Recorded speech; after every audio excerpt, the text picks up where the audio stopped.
তো অবশেষে গাইজ আমরা চলে এসেছি সেই পন্ডিচেরির অন্যতম বিচ রক বিচে, যেখানে বালি কম পাথর বেশি।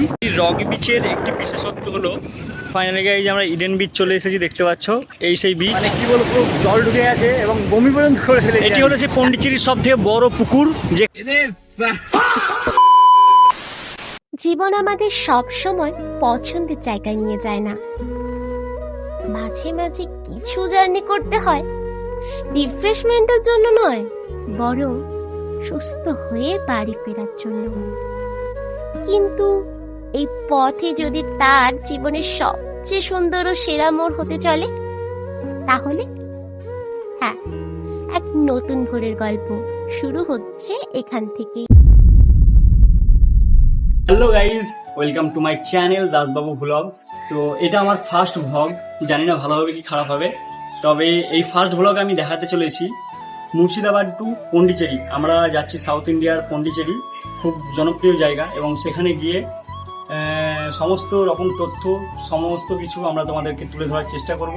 তো ভিডিওটি তোমরা ফুল দেখতে থাকো এবং সব রকম ইনফরমেশন দিয়ে আমরা তোমাদেরকে সব রকম ইনফরমেশন আমরা তোমাদের ভিডিওর মধ্যে তুলে ধরবো।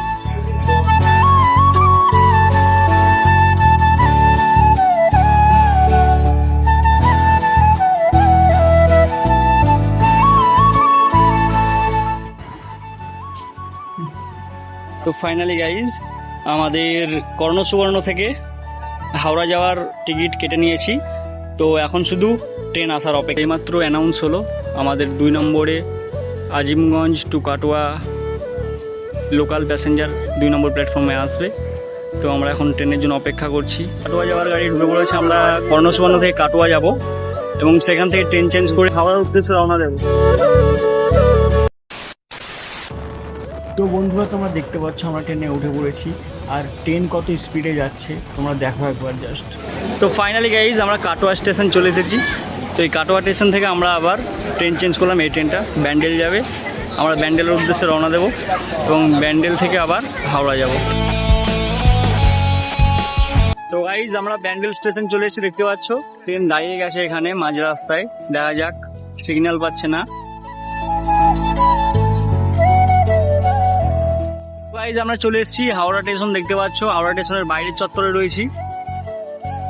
এই যে হাওড়া স্টেশন।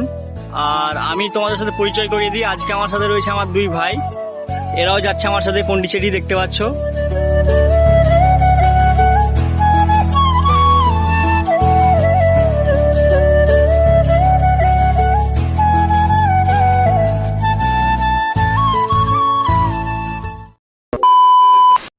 তো গাইজ আমাদের ট্রেন ছেড়ে দিয়েছে পন্ডিচেরি এক্সপ্রেস।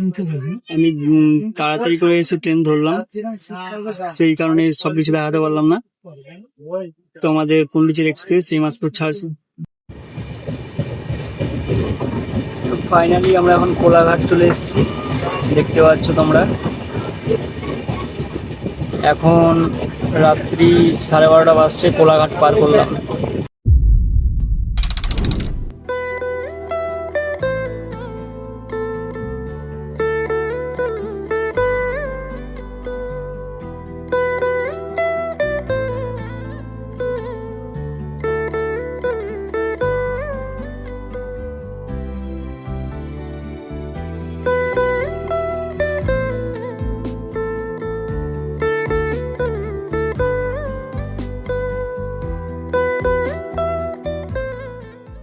যাওয়ার পথে এশিয়ার সবথেকে বড় নোনা জলের হ্রদ চিল্কার হ্রদ, সেখানে চলে এসেছি। আমি তোমাদেরকে দেখাবো এই চিল্কার হ্রদে অনেক পরিযায়ী পাখি জানা ভ্রমণ করতে চলে আসে আমাদের এই চিল্কার হ্রদে।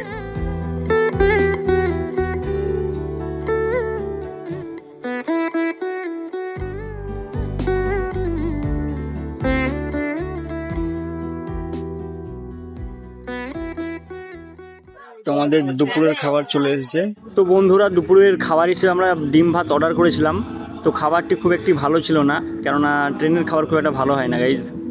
এখন 8টা 3 বাজছে, আমরা চলে এসেছি বিজয়ওয়াড়া জংশন, দেখতে পাচ্ছ সন্ধে হয়ে গেছে। আর সন্ধ্যের পরে পরে আমরা নেমে গেছি বিজয়ওয়াড়া জংশনে। ট্রেন আমাদের আর কিছুক্ষণের মধ্যে আবার পন্ডিচেরির দিকে রওনা দেবে, তোমরা দেখতে থেকো। তো বন্ধুরা, দেখতে দেখতে অনেক রাত হয়ে গেল, সবাই ঘুমিয়ে গেছে। গোটা ট্রেন ঘুমিয়ে গেছে, আমি দেখাচ্ছি সেই দৃশ্য। তো দেখা হচ্ছে কাল সকালবেলায়, ততক্ষণ গুড নাইট। চলো একদম পন্ডিচেরি নেমে আমি তোমাদেরকে সব কিছু দেখাবো।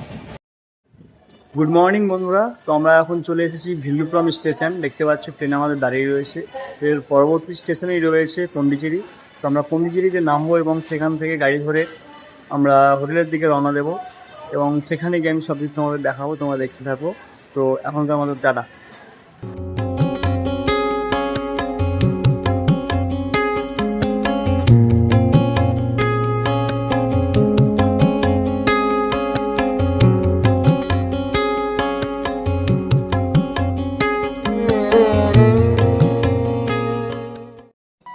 তো বন্ধুরা, তোমরা দেখতে পাচ্ছ আমরা পন্ডিচেরি পৌঁছে গেছি।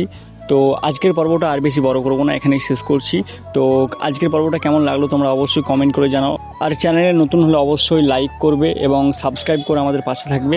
আর এর পরবর্তী পার্টে আমরা দেখাবো পন্ডিচেরির সেই বিখ্যাত রক বিচ এবং ইডেন বিচ। তাছাড়াও দেখাবো এখানকার ফ্রিঞ্জ কলোনি এবং অবশ্যই ট্রাই করবো এখানকার সেই বিখ্যাত খাবারগুলো, ইডলি ধোসা সব কিছুই। তো পরবর্তী ভিডিওটা তোমরা আশা করছি সবাই দেখবে। তো আজকের মতো চলো টাটা, বাই বাই, দেখা হচ্ছে পরবর্তী ভিডিওতে।